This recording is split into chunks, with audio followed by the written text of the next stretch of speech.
past year, December 13th, to be exact, at 8 o'clock at night. No one forgets these words. And if you've had this situation in your life, you will know what I mean. I saw a phone number come up on my phone. We were decorating the Christmas tree, my husband and I didn't want to pick it up because I didn't know the number. And I figured it was just a spam call. But something in me said, pick it up. And I picked it up.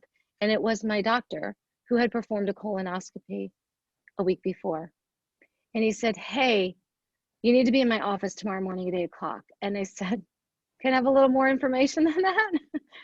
And he said, well, that little polyp we removed from your cecum that we thought was nothing is actually invasive cancer. And it took me back really fast over the last 11 years because colon cancer is what took my brother. And I was hearing the same words. And I realized I hadn't done enough yet on this promise because I thought that I still had a lot of time left. You know how we do that? You will fill as much time as you have for a project. You give yourself 5 minutes, you'll get it done. You give yourself 5 years, it'll take 5 years. And in my mind, even though I tell my clients and everyone I speak to from stage, life is short. Choose wisely, choose accordingly. We don't know if we even have this evening, this breath. If you all just breathe that in, that's the breath you're guaranteed, the one you just took. And I tell everyone that I speak to, whether from a stage or on a one-on-one session or in a group coaching session, life is short, choose wisely, but I wasn't doing it myself. And that phone call made me realize how much more passion I can pour into these messages that I bring to you. So when I say to choose gratitude, it's because it is coming from a place of extreme loss. And I'm sure everyone on this call can look back to a time when you have experienced an extreme loss and you wonder if you'll ever sing again, or if you'll ever laugh again, or if you'll ever be able to be thankful for anything again, because that loss has left this void in your heart that nothing can fill. But I'm going to tell you from experience that the practice of gratitude can and will fill the void and help you move forward in a life of radical empowerment. I am going to share my screen and hope that the right thing comes up. There we go. And make it bigger. How do I do that? How do you make your screen bigger? Oh, there we go. Okay. So gratitude is what we are talking about here today. And I'm so happy that you all have joined me. I don't know why that did that, sorry. Technical issues. Move this around. There we go. Okay, now are you all seeing my screen? Yeah. Does it say gratitude on it? Yeah. I have a really, really, really touchy Apple computer that if I touch things in the wrong way, my screens change. I don't know why it does it, but just bear with me. So a practice of gratitude is what will get you through the hard times, and it's going to improve your life in ways that you can't even imagine until you experience it and you dig in. So we're going to talk about gratitude, and now I can't make my slides go. There we go. Gratitude is the fairest blossom which springs from the soul. Such a beautiful quote from Henry Ward Beecher. Gratitude is the fairest blossom which springs from the soul. Gratitude, when you practice gratitude, it literally springs up in every situation. So you have probably heard the example of what spills out of your cup when you spill it. When you knock into somebody, you're carrying a cup with you and you knock into them, what comes out of the cup? It's whatever you've put in it.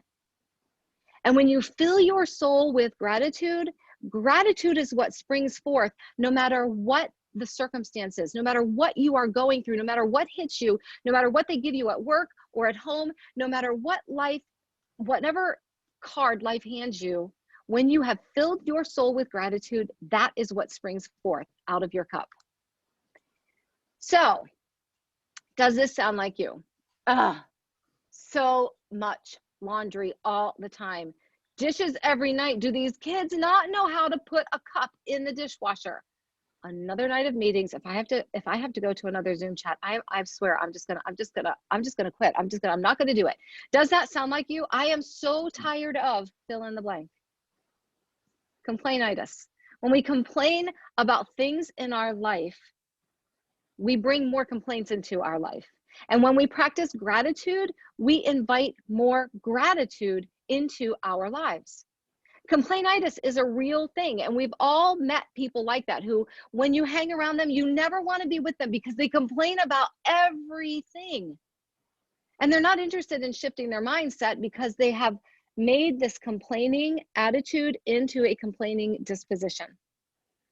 A few years ago, going back probably about 6 years now, all of our kids came over for dinner and we sat around the table, and I realized after they left that everything said around that table following the word amen from Grace was a complaint. Everything from everyone at the table. There was not one part of the 2-hour meal and conversation time that was not filled with complaining. And this was the hardest part for me to face, was that I had started it. I had started the entire cycle of complaining around the table, not only that night, but all the time. I had become a very, very negative person. And so I did this unthinkable thing. I went to my husband and I said, hey, honey, have I become a complaining person? Never ask your husband if you don't want to know the truth. He said, yeah.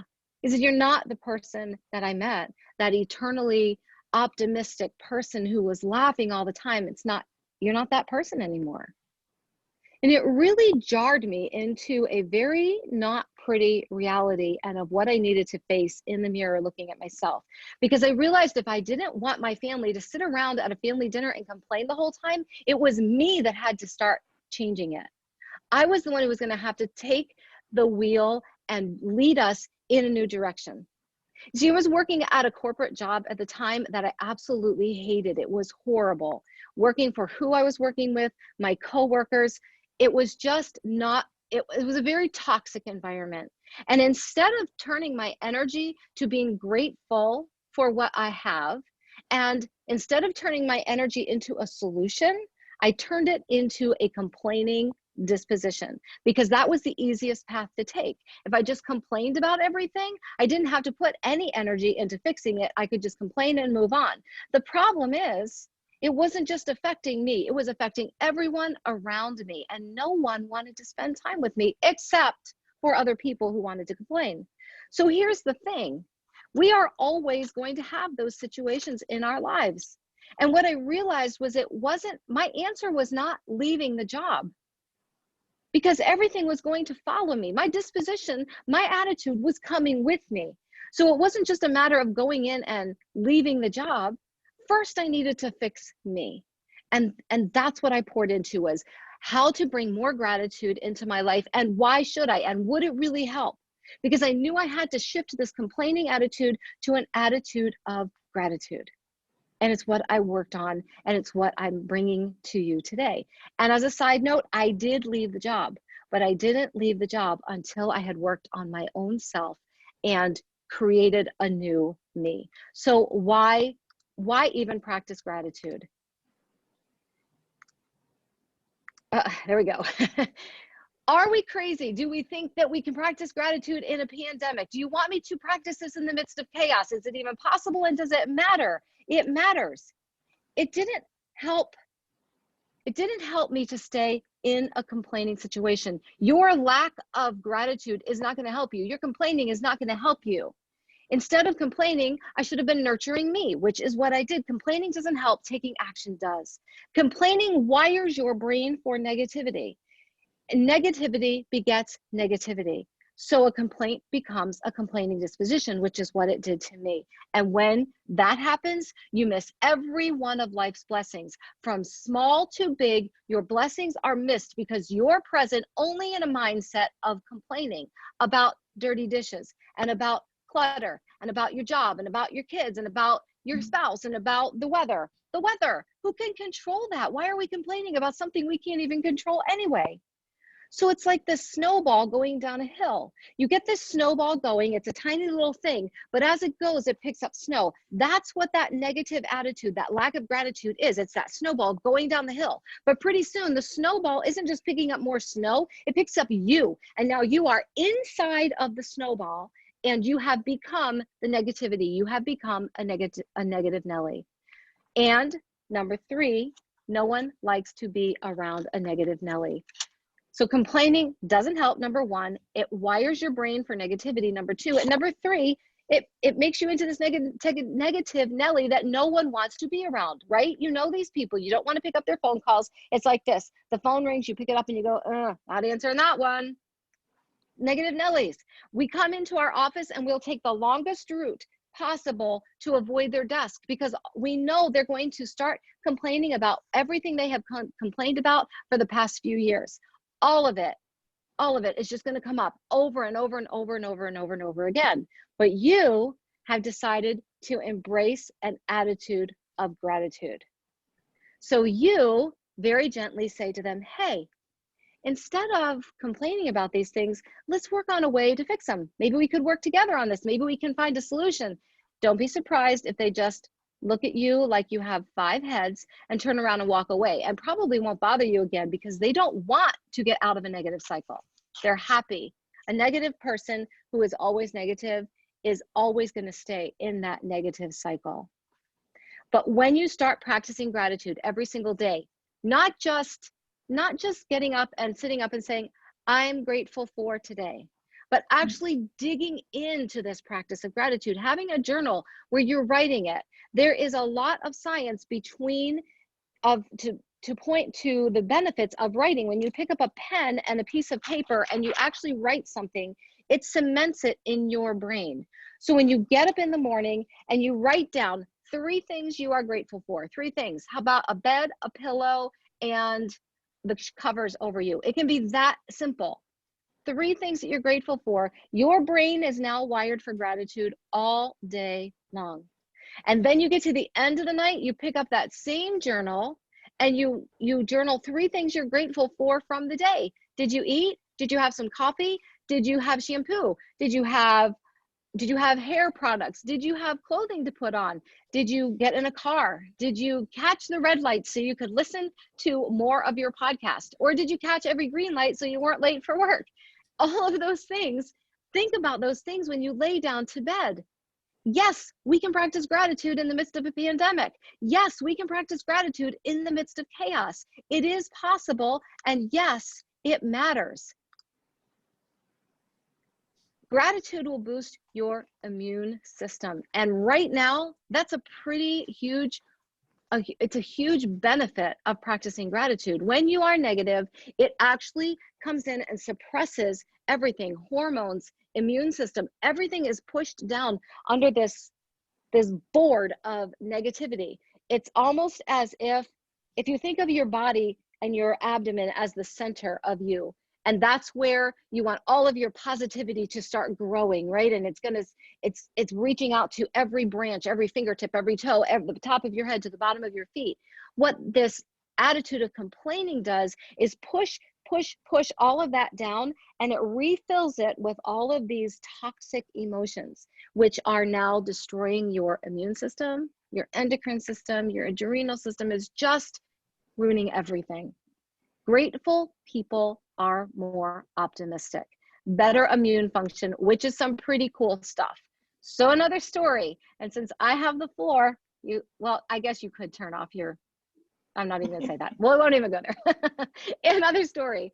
In the past few years, I have broken both of my wrists to such a degree that both of them needed surgery. I go all in when I do something.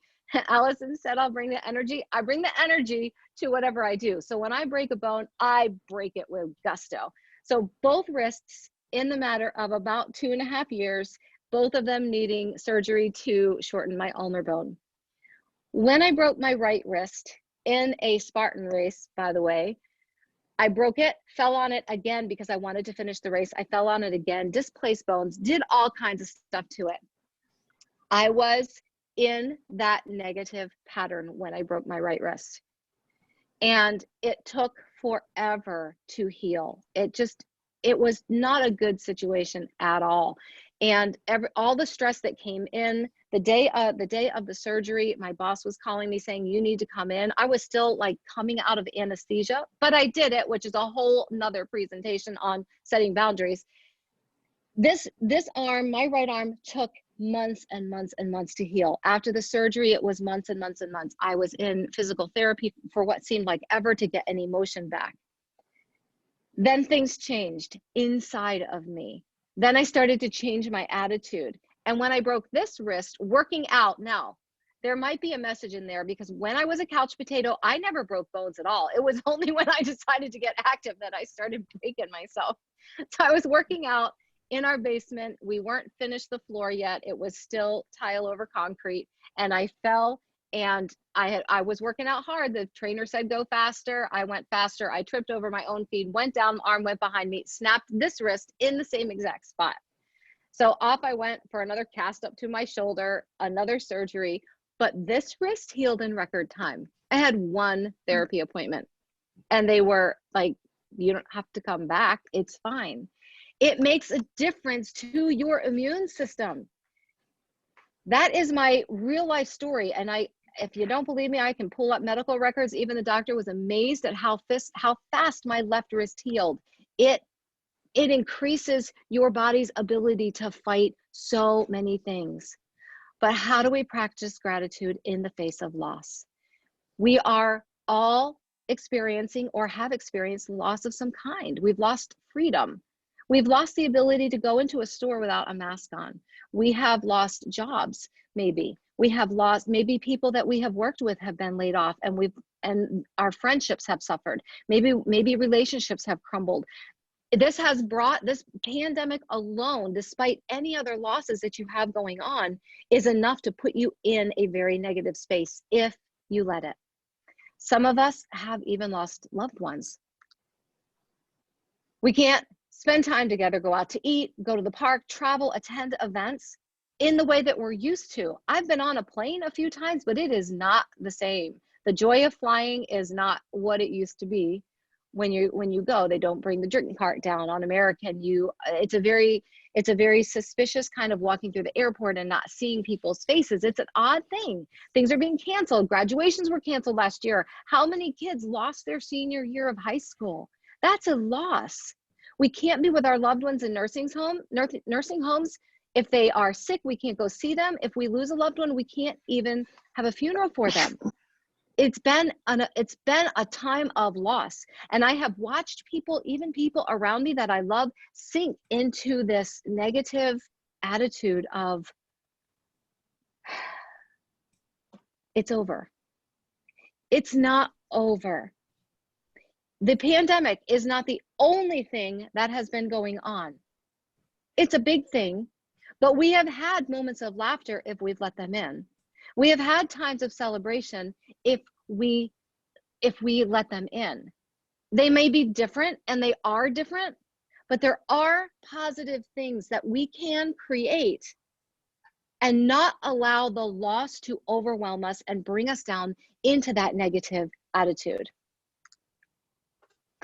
So what if you get sick? What if you need a hospital? How will you get there? Will there even be space? How do we navigate this level of stress? When I went in for my surgery to have colon cancer removed this past January, which is why I wasn't with you in January, it was literally the day before I was first scheduled to be with you. When I went in, I was required to walk into that hospital by myself. I had my backpack slung over my shoulder. I was crying. I'm not going to lie to you. It's scary. I was going in there not knowing if I was going to walk out with cancer still in me, if I was going to need chemo, radiation. I had to face it by myself. And the day after major surgery, they were like, you need to leave. We need these beds. We have so many COVID patients. It's tough. It's a tough, tough time. So what about all these things? Practice gratitude. Even when you are so weary, so worn out, so stressed, so overwhelmed, and so worried, I am asking you, begging you, imploring you to practice gratitude. It is a foundation that will change everything for you.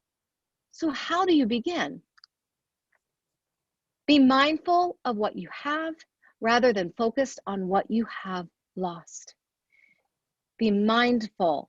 Think about. The word mindful doesn't mean flit through your brain. It means bringing it in and really thinking on it. So if you take a moment and you look around you right now, Could you name 10 things you are thankful for? Could you name 10 things that you are thankful for just by looking around? Maybe it's the lights that are over your desk. Maybe you asked for amazing lights over your desk and your employer, maybe you got them, maybe your husband. I'm just saying this because this is what my husband did for me, got these most amazing lights over my desk. And every time I sit down and turn them on, I take a moment to be mindful and grateful for that. No matter how stressful the day is, if I can put my mind on 1, 2, 3 things that I am super grateful for, that day is going to go better. You start and end it with gratitude, with bookends. Choosing to say thank you and being grateful for the little things eliminates stress when life feels crazy. In your most stressful times, take a huge breath in and whisper something you are grateful for. And if you are in a place where you can write it down, write it down. Keep a gratitude journal with you all the time. I have a little journal that stays in my purse so I can pull it out and write things down. I'm very grateful when I hit all the red lights. I love it because I'm usually listening to a podcast or a book and it gives me more time. It's flipping a mindset. When I'm doing dishes, I remind myself that, hey, you know why I have dishes to do? Because we had food to eat. You know, I have laundry to fold because I have so many clothes to choose from, and a washer and dryer, and soap and fabric softener. So instead of complaining about these things, if you flip it on its head and look at the positive aspect, you can find something to be grateful for. My husband will say sometimes, man, I feel like he's retired. So he does so much of the housework. He's awesome. And he'll say sometimes, I can't keep this house clean. And I said, yeah, it's the benefits of having people you love living in the house. If you want it to stay clean, make it a show house and kick this out. Turn what is around you that is making you feel stressed out and find the part about it that you can focus on to make it a thing of gratitude. Gratitude leads to stress and anxiety. Less stress and anxiety. It helps you disengage from a stressful period in your life and pull away from that negative mindset. It helps you feel better about yourself and others, and it puts things into perspective. So we know why. Why gratitude? Because it improves our relationships, because it increases our productivity, because it makes us more able to handle stress, and it stops stress from growing in our lives. We were not created to live in fight or flight mode 24/7. We were not meant to live like that. We were meant to deal with stress, and then the stress goes down. And then the cortisol raises when we're in a stressful situation, but then the stress stops, and then it goes down. We are not supposed to be in this fight or flight all the time. We weren't designed that way, and our bodies can't handle it. And when I was diagnosed with my own cancer in December, my first thought was, how can that be? I am the healthiest person I know. I have water. All these bands move to the top throughout the day. That's how many times I fill my water bottle.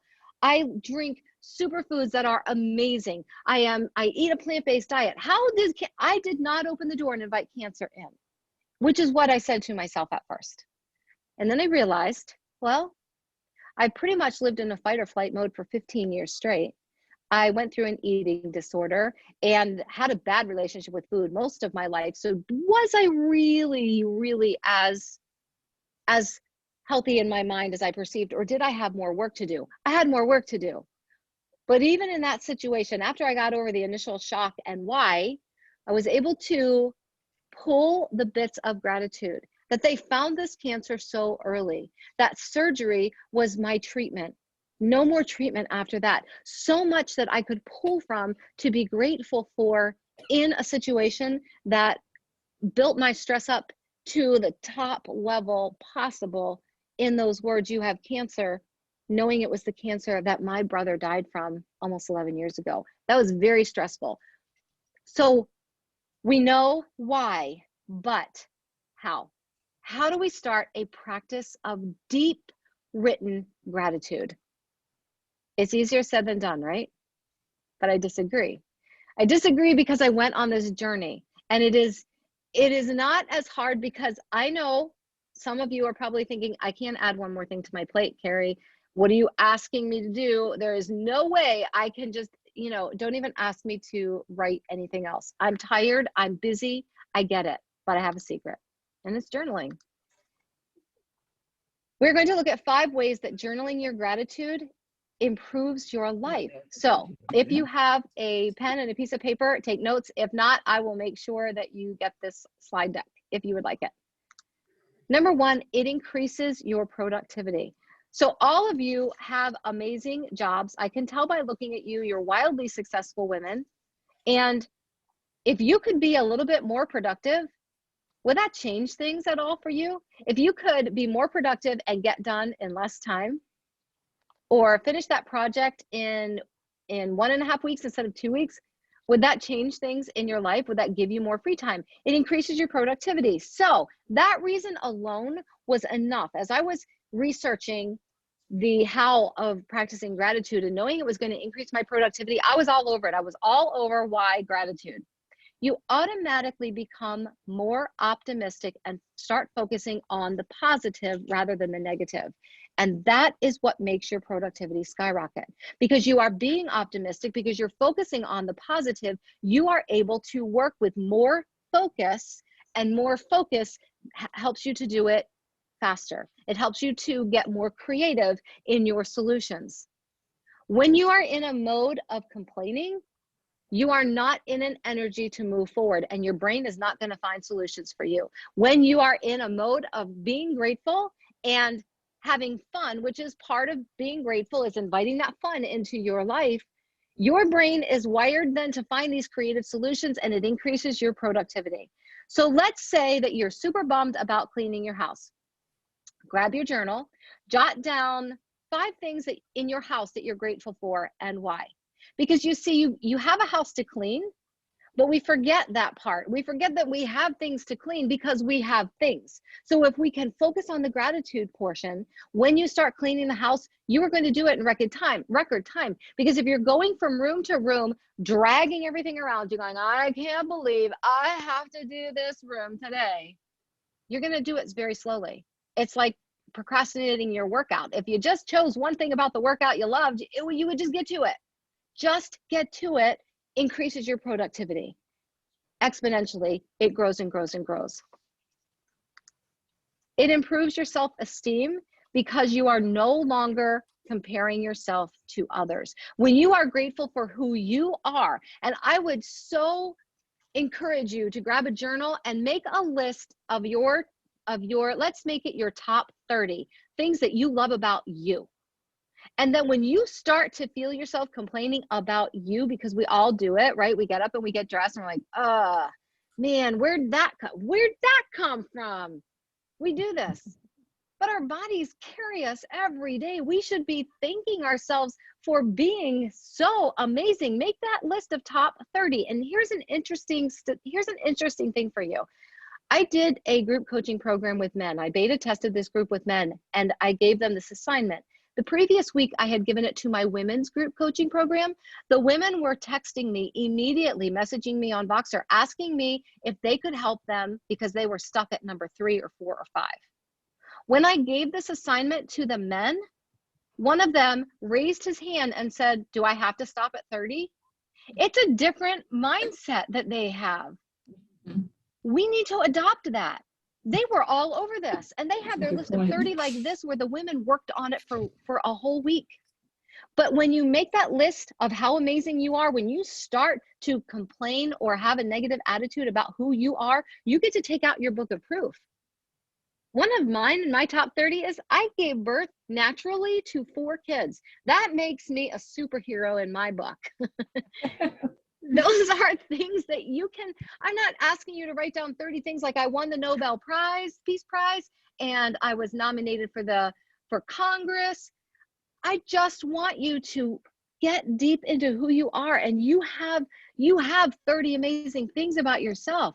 Hey, I have a great smile. I can help people. I help people feel good about themselves. I love my hair. My teeth are the best. Just write down anything. I decluttered my closet last week. Write it down, but have your book of proof of what an amazing, amazing Wonder Woman you are. So you are improving your self-esteem. This is all part of gratitude. It invites better sleep. And I don't know about you, but that one is right up there with increasing productivity for me. If I can not wake up and start ruminating on the day at 11 o'clock at night or 2 o'clock in the morning and never getting back to sleep, I love this part of gratitude. So before you go to bed, I am asking you, begging you, take that journal, open it up, keep it on your nightstand with a pen so you don't have to go searching for it. Open it up and write down 3 to 5 things from the day you were grateful for. 3 to 5 things. That's it. When you go to sleep, you are going to be thinking, because you wrote them, it cemented it in your brain. Now what your brain is thinking is things you're grateful for. And so you get into a deeper sleep, you get into a calmer sleep. And when you wake up thinking about, oh no, I need to make sure I pay this bill, and this bill, start thinking about those 5 things you wrote down and you will get back to sleep. I have put it to the test because this one fascinated me and this one I thought was bogus. I really didn't think it was going to work, but it works. It invites better sleep. And when you get up in the morning, do the same thing. Grab that journal, put the date, and write 3 to 5 things you are grateful for the day coming. And they can be future gratitude, which is cool. I sometimes will write, I am so thankful that Catherine enrolled in my course today. Now, she hasn't yet, but I'm being grateful for it in advance. You can do future gratitude. You can do something that you're grateful for. You're grateful that you get to meet with your ladies at the chamber. You can write anything, but 3 to 5 things, and you will have not only a better day, but when you get to bed again, you are inviting better sleep. It is a cycle. It is cumulative, and it keeps going. It's a good snowball. It invites happiness into your life because when you are grateful for things, people want to be around you, and it helps you to bring this happiness. It helps to improve relationships at work and at home. When you practice gratitude, this written gratitude, you are inviting more happiness into your life. And we could all use more happiness. It doesn't matter who you are, what your situation is, all of us can use more happiness. Very rarely do we take the time to embrace happiness, which is a whole nother presentation too on bringing that happiness in and why. But practicing gratitude as your foundation is what gives you the energy and that foundation to bring that happiness into your life. You take better care of yourself when you're grateful, which helps to bring more happiness in. And focusing on feelings of contentment and satisfaction are a natural antidote to deal with stress, which helps us bring more happiness into our lives. The simple act of gratitude. And as we just touched on, it reduces stress. Oops, I went too far. It reduces colon cancer because of the pandemic. I don't know about you, but reducing stress sounds like the most amazing thing. It sounds like another part of increasing your energy, which is true. So when you talk today about, oh, the energy thing, stress reduction is going to bring your energy up. And the best way to reduce stress is to practice gratitude. You cannot, it is impossible to be stressed when you are grateful. The two cannot coexist. They cannot coexist in your brain. You're either going to choose the stress or you're going to choose the gratitude. Because when you choose gratitude, stress goes running in fear because it knows it has no place and it's going to go find somebody else to camp in. Reducing your stress simply by practicing gratitude. So, are you convinced that you need gratitude in your life? I'm just waiting for somebody to say yes. Yes, we want more gratitude in our lives. Yes, thank you, Allison. It is easier to journal your gratitude if you have a prompt. So if you go to this link that is on your screen right now, it's bit.ly/21GJP, all in caps. It is going to take you to a link where it will prompt you to enroll in my unlimited gratitude course. Plus, you are going to get 21 days of journal prompts, all gratitude prompts that will help you on your journey to journaling gratitude. Plus, you will have my unlimited gratitude online course as a free gift. If you use the code EMES in there, E as in egg, M as in Mary, E as in egg, S as in Sam, EMES, you get that course for free. And as a bonus in there, if you go to the bottom, when you get to the course, you'll see 5 modules. At the bottom of that is a bonus, and that's your 21 days of journal prompts. Journaling your gratitude changes everything. It changes you. It doesn't change your circumstance, but it changes the way that you relate to it. And that is the fight. That is the goal that you want, is to change you from a cellular level, so that when life bumps you and you're holding your full cup, what comes out is not complaining and bitterness anymore, but what comes out is gratitude, because that's what you filled the cup with. So when you spill it, what you spill is what you put in. Really? I also have written a 30-day guide to gratitude journal that is available on Amazon. It looks like this if you are interested.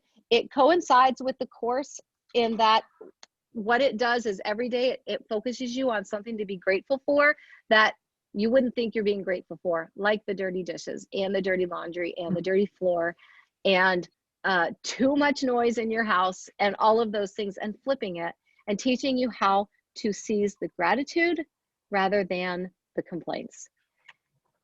Unlimited gratitude for you in your life, because a positive life is an empowered life. And if you want to be empowered, and I know you all do, gratitude is going to give you the foundation to start building into your most empowered, amazing Wonder Woman self. Thank you. I'll hand it back to Christine. Is that who I'm handing it to? Oh, let me stop my share. There we go.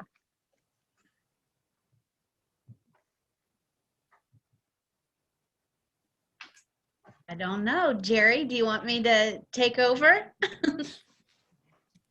That would be lovely. Okay. Well, I'm kind of out of practice on this. I only had an introduction, but that's fine. Jerry, do we have time to open it up for questions, or We're doing great. have something that they would like to share or ask Carrie? 10 minutes till 10, so we're good until 10:30. Okay. So, just wanted to thank first off everybody that was here this morning.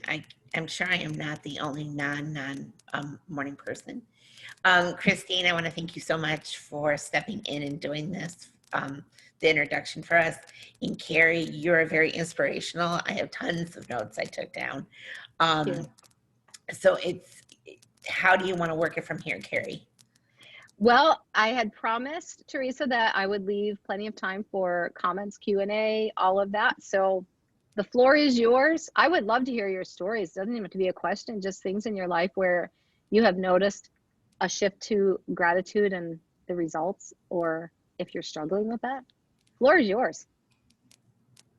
When I used to drop my kids off at school, they're all grown now, but instead of saying have a good day, putting it on them, I would say make sure you have a good day, or make it a good day. Yes, I love that. Just changing different words. And last week, somebody posted this, and I actually still have it sitting here. It's a growth mindset, self-talk, the way you talk to yourself. Yes. I don't know if you guys have seen this, but it's like A through Z, just different. Like I can keep an open mind. Learning is a journey. Attitude and effort determine how much I learn. Just different things like that. So it's the way you talk to yourself too makes a difference. Absolutely. Janice, where did you get that? I think somebody had it on Facebook, and I just copied it and printed it out. I can attach it or something maybe, or send it to Jerry. Yeah, that would be great. Jerry email Okay. it. That would be fine, Janice. Yeah. And that's where your list of 30 comes in, when you start to speak negatively to yourself. And we all do it. I mean, do you all name your mean girl? My mean girl in my head, her name is Stacy. She is horrible. She's horrible. And there are times I have to say, no, Stacy, this is my book, and let me tell you who I am. This is me. So you can go out with stress and have a great old time, but Stacy's not welcome in my head. Name your mean girl and kick her out, man. I like that.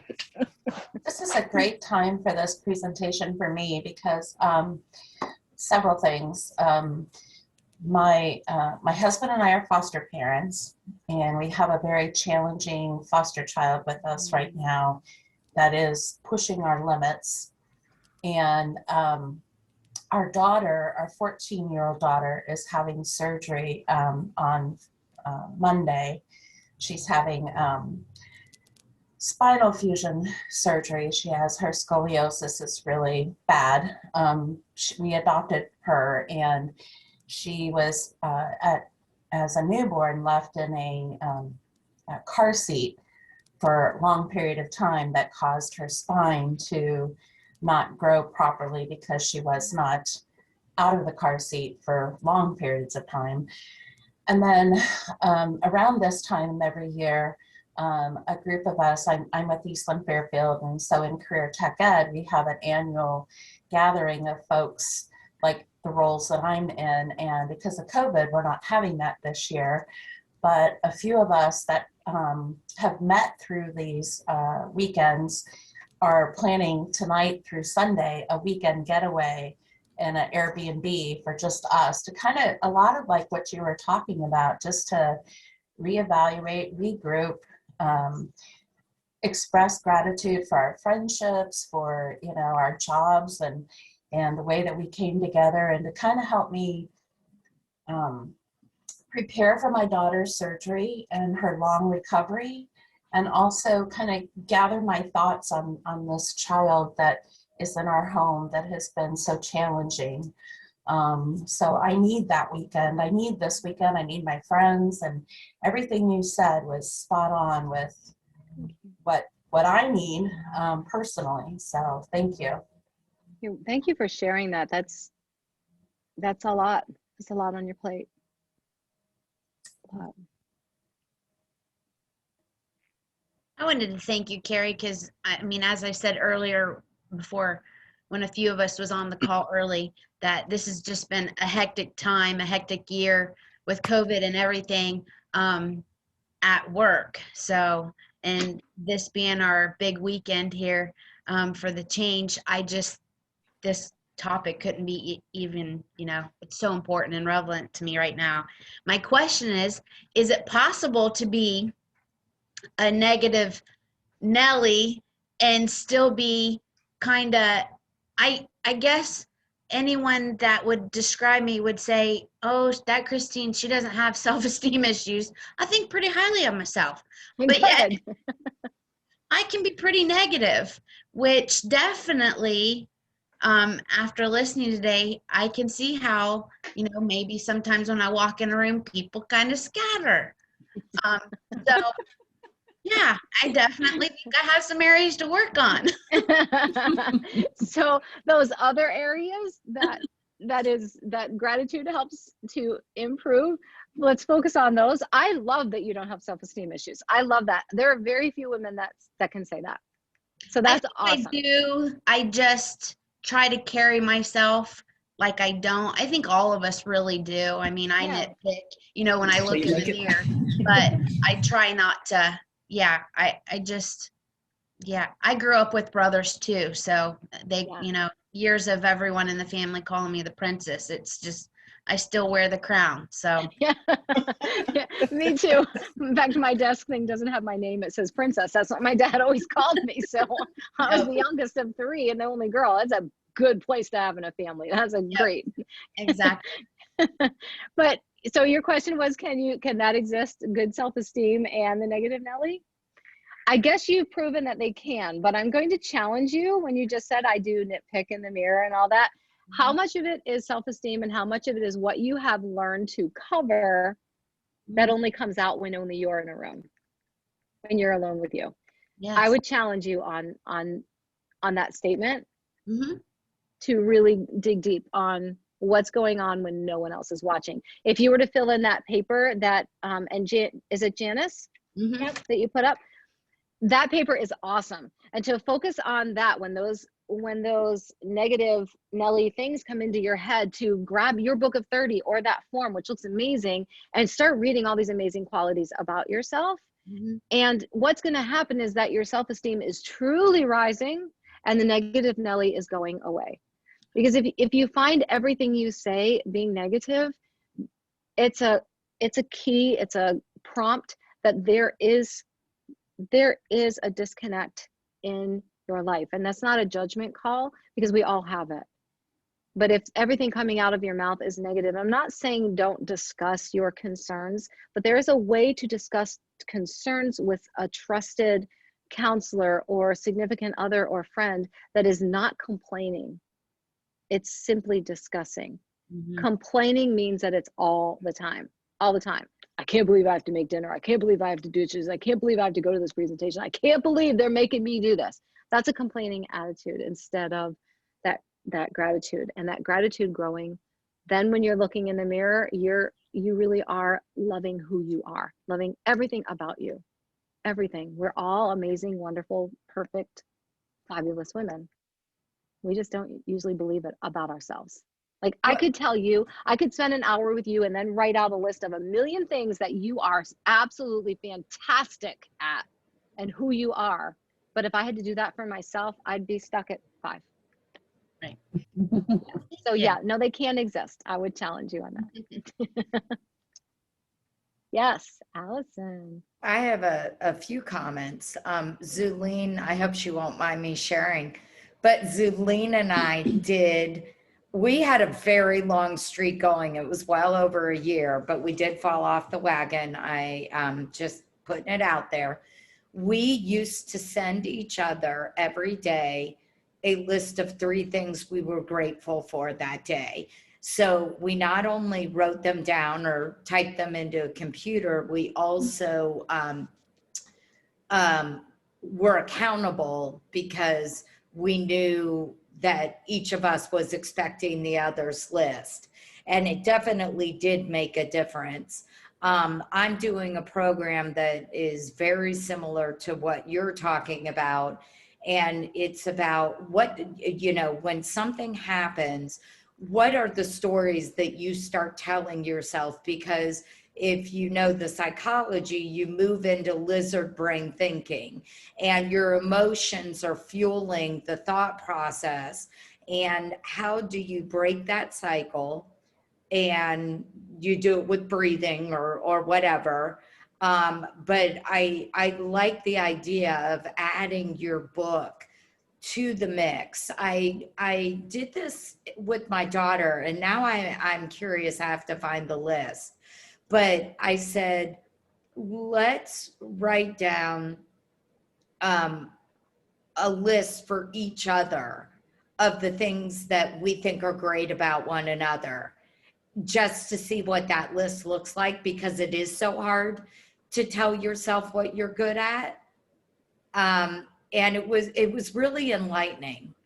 I enjoyed seeing what she saw as my strengths and sharing with her what I saw as her strengths.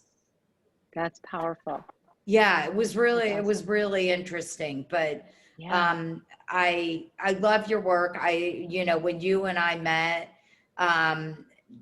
I don't know how many months it's been. It was before the holidays. Yes.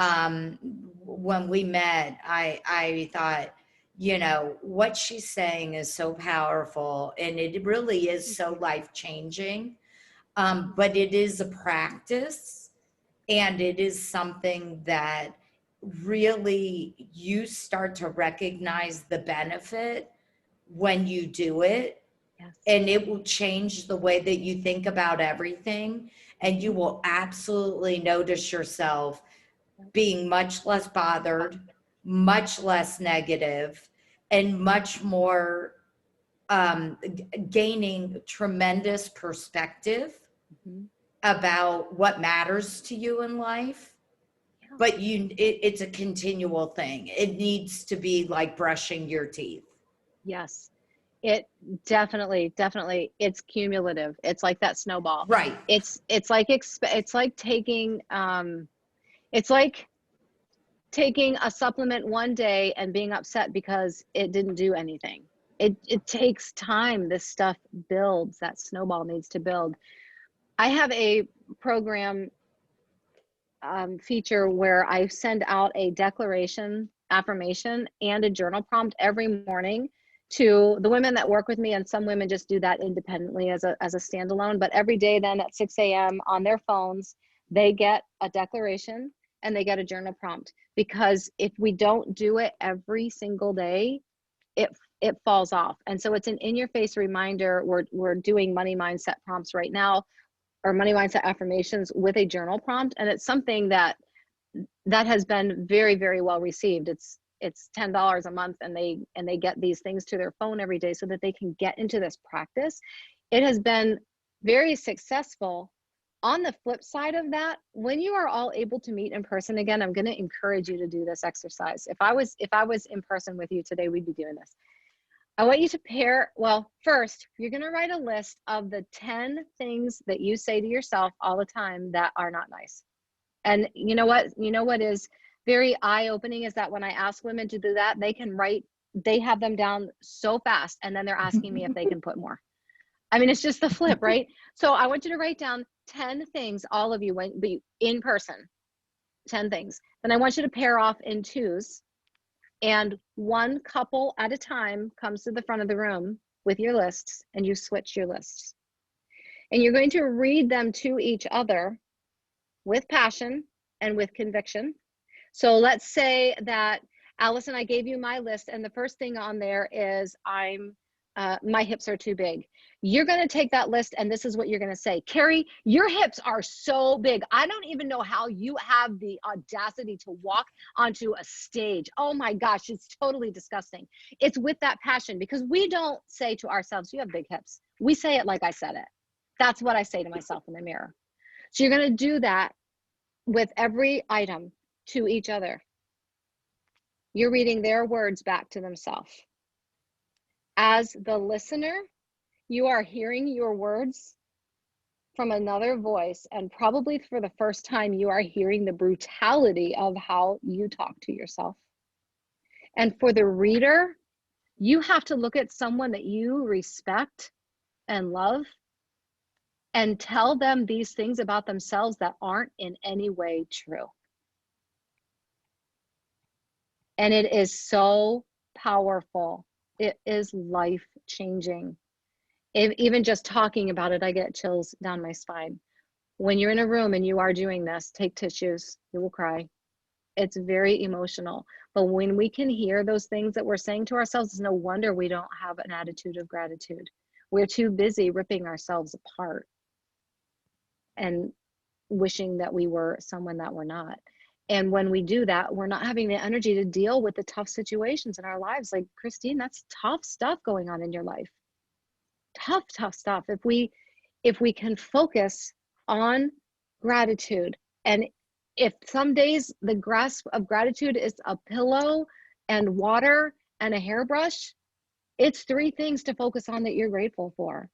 And for all of us, we're all going to be in tough situations. When we fill our cups with what matters, with gratitude, with love, joy, happiness, that's what's going to spill out when we are dealing with these hard things, losses, and kids that are driving us crazy, and all of those things. What spills out is what we put in. I get so passionate, I'm sorry. Who else? I have something. Yes. This is Kim Shook. I always, when you say what spills out is what you put in or whatever, but one of my life's mantras is garbage in, garbage out. You know, if you self-talk and you're telling you these bad things or about yourself and your self-esteem, then it comes out that way in your work and relationships and things. And then it's ironic that you're our speaker today, because I've been kind of thinking over this week about affirmations and the power of positive thinking. And one of my life's mantras also has been bloom where you are planted. And that means so much to me, is because you just have to make the most of where God has you in your life. And if you're in a mess or bad situation, you just have to make the most of it and keep trudging on, and things will get better. And like Mama says, this too shall pass. Yep. Yes. That's so true. Thank you for sharing that. It really is. So if you are someone who is constantly berating yourself, when something happens, like the other day I was in my bedroom, we have this bench at the bottom of our bed so our miniature poodle can get up on the bed so she can jump, and 2 jumps to the bed. and I smacked my foot against the bench. I literally broke my toe next to my little toe on my left foot. Now, if everything that I've been putting into me is you're stupid, you're worthless, you're damaged and all that, that's what's going to spill out when that happens. Oh my gosh, see, you are so stupid. I can't believe you didn't see the bench. It's a big bench. You didn't see the bench. Instead, I sat down and was like, wish I hadn't done that, but it happened. It happened. Now, what do? You tape it up and you go on. But last year, 2 years ago, 3 years ago at this time, I would have sat there for probably 20 minutes telling myself how stupid I was that I didn't see the bench. It happened. Who hasn't stubbed their toe? You know, you start thinking about other things. I misjudged, and I'll blame it on COVID brain. That's what I did. COVID brain, shake it off and move on.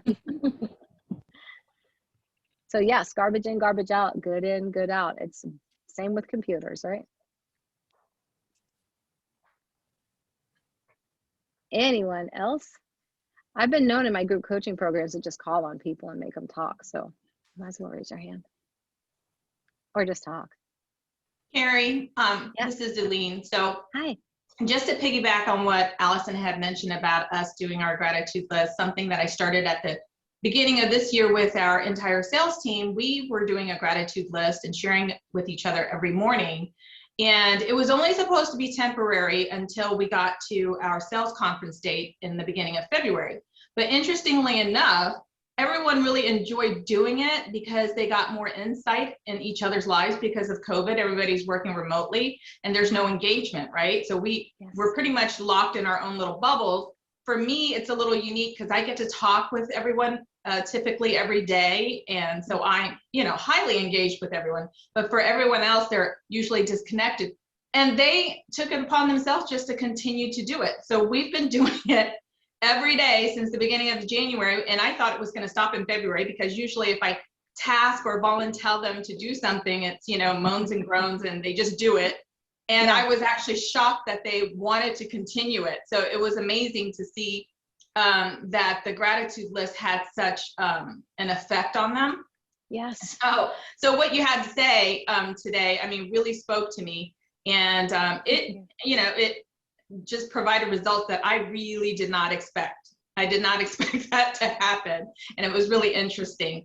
But I also wanted to ask you, my best friend and I, for me, when it comes to negative thinking and things like that, because I'm generally a positive person, because I can get into a funk, but I'm really good about getting myself out.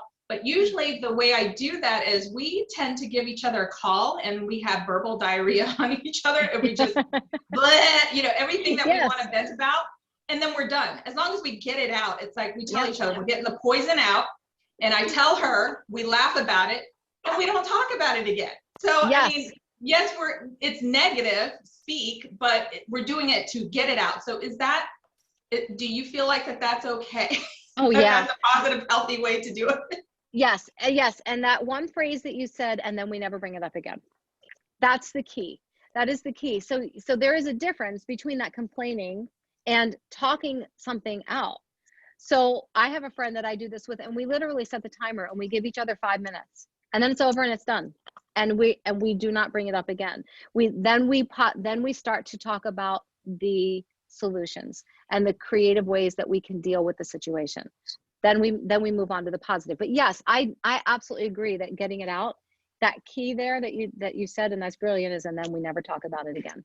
It's when we have someone in the family that we get together with to this day, something that happened to her 50 years ago, we could say the story with her. It is the same exact, literally to the word. And she says, I just need to get it out. But it's been coming out every day, the same story all this time, and nobody really, once she starts, oh, you don't know, we were like, yeah, we do. We've heard it. So the key, yes, get it out and then let it go. You're brilliant. You're doing it all good. Thanks. Carrie, we do a version of what Zulene is talking about in our company, and we have for years. So we have weekly meetings with our team, and you have to give one personal hi and one business high from the week. And Yeah. so it's very similar to what Zulene's saying. It's how, you know, we check in with one another. It's how we know what's going on with each other in both spaces. And it definitely, we did it during COVID, even when we were working remotely. Yeah. But it is a religious part of the way that we do things at our company as well. Very valuable. Perfect. It is extremely, extremely, I would encourage all of you to do that. When I meet with the women in my group coaching program on confidence and clarity, when we meet every week, they all take a few minutes, a minute or two really, to share a gratitude and a win from the week. It sets the tone. It just sets the tone. I really encourage that. Even if you're meeting with a friend for coffee, do it. Just bring it into every area of your life. It's like bringing the gold in. You're giving each other so much power, or the group, I shouldn't say each other, but each other's, maybe, if it's in a big group like that. But yeah, Allison, that's awesome. Fantastic. Maybe even on your desks, get a desk placard that says, I am grateful for, and when someone comes in your office, make them answer that every time. They've got a problem. What are you grateful for? I am grateful for. They're not that expensive. You can put it on a piece of paper. Oh, I'm going to do this in my own office, even though I work from home. My husband's pretty much the only one who comes in, but he's going to have to say that. I am grateful for. It's going to set the tone for your conversation for whoever comes into your office. If they're coming in with an issue, just bringing out the gratitude first. There might be a new book coming.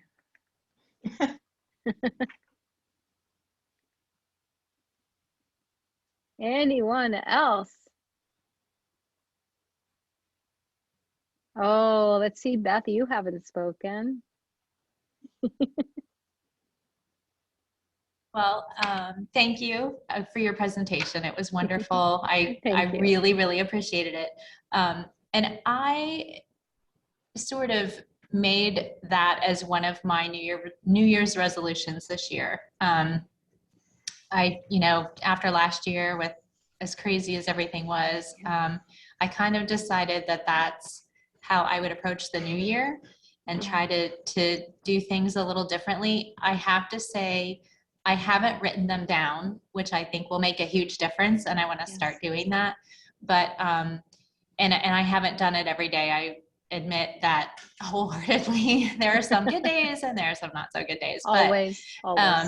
But you're so right in that at least acknowledging something grateful or that you're, happy about for that day can change your attitude so quickly.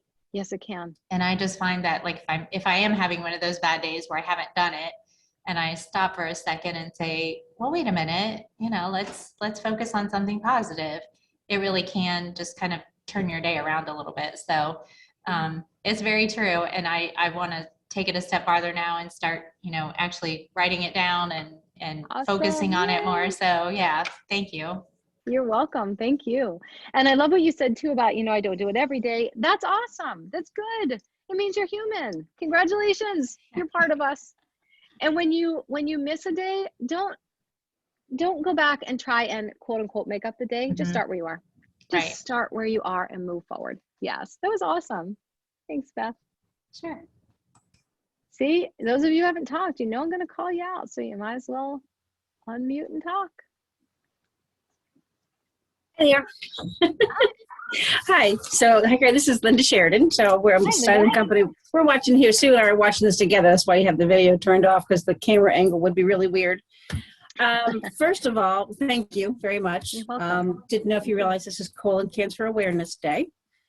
Yes, I did. Well, I knew it was Colon Cancer Awareness Month. So I actually have my shirt on. I love it. My 33-year-old son was diagnosed Christmas Eve, received his cancer diagnosis. So your journey is very timely. It's amazing. So he's been through his surgery. He's now on second of 10 chemo treatments. Wow. So he's got a little longer to go. 33 years old and 3 kids. And so, attitude of gratitude is really important right now. Yes. So You know, thank you. Very, very inspirational for that. But it's going to be, it's going to be good. It's going to be really, really good. Yeah. So my question for you, though, I'd like some input. So Sunday, I'm going to see my mother. God bless her soul. She's been complaining about the divorce for 25 years. I knew that was coming from God bless her soul. So us girls are all gonna be together. Believe it or not, we're taking down her Christmas tree, which is, you know, kind of funny in itself. but yeah, so words of advice. How to when she brings up this, you know, I just need to talk about it. She says that so many times. I just need to get this out. I need to talk about it. Words of advice. How do I lovingly tell my mother to quit talking about it? Yeah. Oh boy, this is so real to life for me. My mom lives with us. We moved her in about 3 years ago, and I know what you're saying. You know what I'm talking about.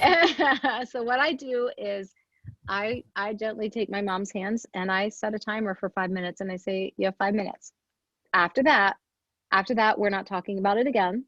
She's going to bring it up again, but just say, we're not going to talk about it again, and go about and do what you do and start to ask her what she's grateful for. So I made the mistake of preaching to my mom and saying, no, we're not, this is a positive house. We're not talking about this, this, and this. That backfired on me. But when my mom will complain about something and I start to talk about what we have, maybe I'll say, isn't it great that you've got this amazing chicken noodle soup today?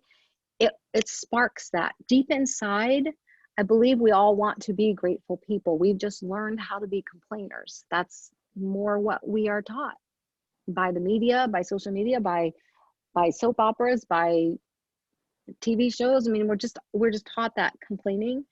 And if she starts to talk about these things she's grateful for, it might actually spark what the real problem is. There's something deeper, more inside bitterness that is causing her to not want to let go of this divorce. But give her 5 minutes, gently. 5 minutes, Mom. Give it all you got, man. Let us have it. And then we are going to put on the rockingest music to take down this Christmas tree, and we're only talking about the things we're grateful for. It's hard. It's a hard situation, but I'll let you know how it goes. But that's I would perfect. like to know. I can see that playing out. I really can. Thank you. That's You're very, welcome, very and many prayers to your son. What's his name? Michael. So yeah, team Michael. So young, and it was colon cancer. Yeah, he At had that a young partial age. resection, so he had to have part of his colon removed. So he'll have another surgery here and another after the chemo's done. So yeah. Is that something that runs in the family, Lynn? You know, not necessarily colon cancer, but we're doing some genetic stuff. Cancer runs in my husband's family really strong, really strong. So there's definitely some genetic disposition there. Yeah. That's what I was going to ask. When I was diagnosed, they immediately, because of all of the cancers on my mom's side, they did genetic testing, and I was actually diagnosed with Lynch syndrome. That's what made me think of that, for him being so young. Yeah. Okay. He's going down that same journey too. Yeah. Yeah. He's actually already had an in situ melanoma too. So he's definitely got something there that's part of Lynch syndrome too. Keep in touch with me if you would.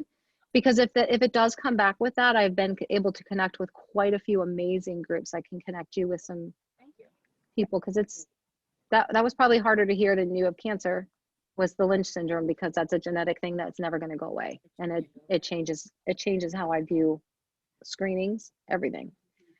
So please keep in touch with me. I would love to know. But God brings us together and brings people into our lives when we need them. So thank you. Exactly. Thank you. Thanks for sharing. I think, where are we at? 10:20? Yeah. Anyone else? Because I'll call on you. I just wanted to offer, I have this book. You can get it on Amazon. It's just the 1 minute gratitude journal. Yes, I have that.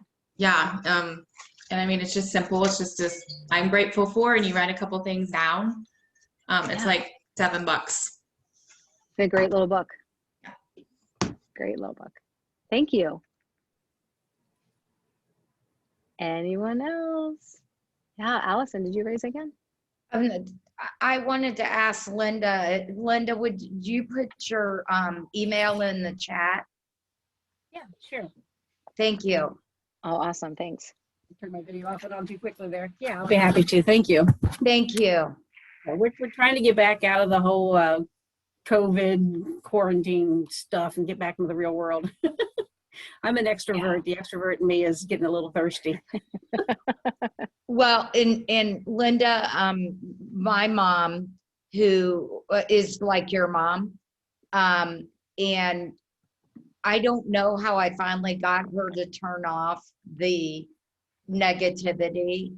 I'm a divorce attorney, and I always said to my clients, you someday, and I can't tell you when, it's a process, and it's different for everybody, but someday you will be grateful that this happened, because you will be in a place where you're not living your life with somebody who doesn't want to be living their life with you. So your life will become much more fulfilled by being around, surrounding yourself with people who you enjoy, who also want to be with you. And with my mom, she remarried the most amazing man in the world. I'm writing a book about him right now. Oh. And you're sitting there thinking, you got remarried 2 years later to somebody who was 10 times better than my father. You've had this amazing life. Why are you still dwelling? And I do think that Carrie's comment about the cycle that we get ourselves into, and the importance of doing the work of refocusing, reframing, changing the lens, is so valuable for this exact reason. And I'm very excited for what Carrie offered to you to do with your mother, and for the evolution of where it can take your mom. That maybe there'll come a day where she doesn't even want 5 minutes, where she can walk in and you can say, oh my God, isn't it an amazing day? And she's moving on to, it's an amazing day. And the divorce is never even a blip on her radar. I pray for that. Yeah. She and my dad both have struggled with that, and they're both better off. They're both with better people, than each Yeah. other, but yet Yeah. they still can't let it go. So Won't I'm let going to it have go, conversations with both of them about keeping this journal. I love it. Oh, I love it. What they need. Maybe it could be what's better in your life now because of this change. Yes. That would be Yeah. a really good focus for both of them, is what do you like about your life now? After the 5 minutes, that's what we do. We start a list. Okay, give me 30 things. 30 things that are better about your life now. I love that. Great Awesome. idea. Yep. Sorry to monopolize, Carrie. You didn't monopolize. I loved it. Actually, I was thinking when you were saying that, our son-in-law was just diagnosed this week with epilepsy, and he was explaining, he's never had seizures before, but just started having them. And they put him on medication, and they said what happens is that seizure, he had 3 seizures in the course of less than 24 hours last week. So they did all these tests, and he said there's a loop in the brain, and when it hits that spot, it causes a seizure, and then it loops and it hits at that spot, and it doesn't send the right signal. So the medication is supposed to close the loop. That's what gratitude is doing for us. If you think of those seizures as you're complaining, it's just coming around, and then it just resets it, and it just keeps going, and it just keeps going, and it just keeps going. Gratitude is that seizure medicine that's coming in and closing that loop so that it can't do it anymore. Gratitude is what will take away your brains wanting to go to the negative side. We trained it. Every negative thought trains it to want more negativity. It's like it just craves it. Like you crave sugar when you eat so much sugar, and then you just start craving it more and more. That's the way our brain is with negativity. And if you flip it and you start giving it the gratitude, it has no choice, because of the way our brains are created, to start craving more gratitude. It's going to want what you give it.